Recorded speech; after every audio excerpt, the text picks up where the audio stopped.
এই বাংলার বা বলা ভালো গৌড়বঙ্গের এক বিখ্যাত রাজা ছিলেন শশাঙ্ক। শুধু বিখ্যাত নয়, তিনি যথেষ্ট পরাক্রমশালীও ছিলেন বটে। তার আমলে অনেক যুদ্ধ তিনি জিতেছিলেন।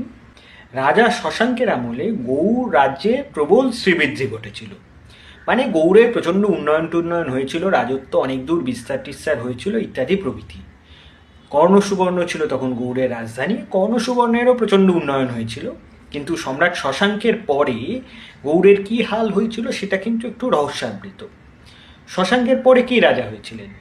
অনেক ঐতিহাসিক মনে করেন শশাঙ্কের পরে রাজা হন মানবদেব।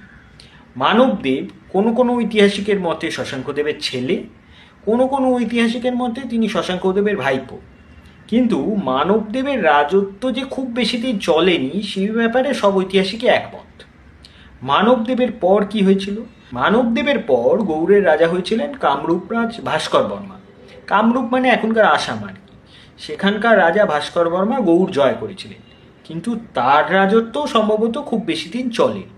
তারপর তারপর অনেক ঐতিহাসিক মনে করেন রাজা হয়েছিলেন জয়নাগ বলে একজন। এই জয়নাগ ছিলেন নাগ বংশের প্রতিষ্ঠাতা।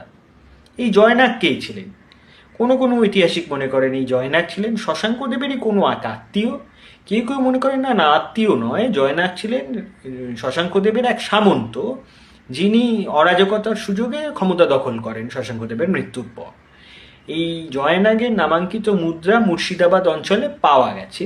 ফলে জয়নাগ নামের যে একজন রাজা ছিলেন সে ব্যাপারে নিঃসন্দেহ।